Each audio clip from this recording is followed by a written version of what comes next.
From the Tennessee Valley Weather Channel, this is your weather tonight.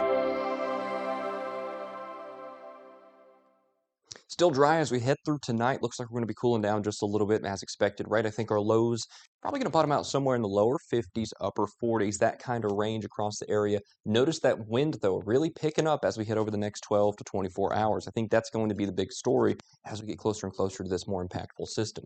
Again, through tonight, mostly dry, and I think tomorrow itself is also mostly dry, right? I think the rain only moves through later in the day. Some patchy clouds across the area, very similar to what we saw earlier today.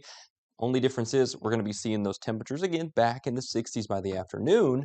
But check out that wind, sharp out of the southeast, 25 to 30 miles an hour by the evening hours. That system pushes east with time here. We're getting gusts 30, 45 miles an hour, that kind of range there as we get closer and closer to the bulk of it. And I think, again, that's kind of the X factor here compared to some of these past systems. Again, this wind is purely just gradient wind, as it's called. This is wind outside of the thunderstorms by tomorrow evening, 40 to 50 mile an hour gusts starting to become patchy by tomorrow evening, and then they become widespread across the area as the bulk of this system's energy pushes over the area with those thunderstorms. I mean, you could see some gusts with those thunderstorms, sure, but I think this is all just pure energy being translated down from the low-level jet down to the ground. Just, thunderstorms are not, right? If there was no rain, we'd still be seeing these gusts. That's this kind of system out there. So we'll have to be keeping a close eye on this to see how these advisories, these wind watches, maybe even some wind warnings evolve over the next several hours. Of course, that moves out of here. We see a little bit gusty behind it, not quite as impactful. We'll be talking gusts 20 to 30 miles an hour there as we head later into Tuesday, but I think the key time frame,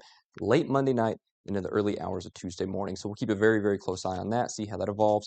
Got to watch out for some power outages with systems like this. Here's your temperature trend for the next several days. A brief cool down as that system moves through, and then we're right back to spring in no time. Looks like spring pattern is really holding dominant across the area. We're pretty much done with these random snaps of 30s or 40s, and I think if we're heading into April, we'll see that coming. Now, here's your forecast lows for tonight. Again, there's that kind of range, 48 to 49, near 50 across the area. We'll be back into the 60s tomorrow. I'm thinking mid to upper 60s across the area, especially some upper 60s in northwestern Alabama. But again, that wind, man, is just going to be ripping across the area.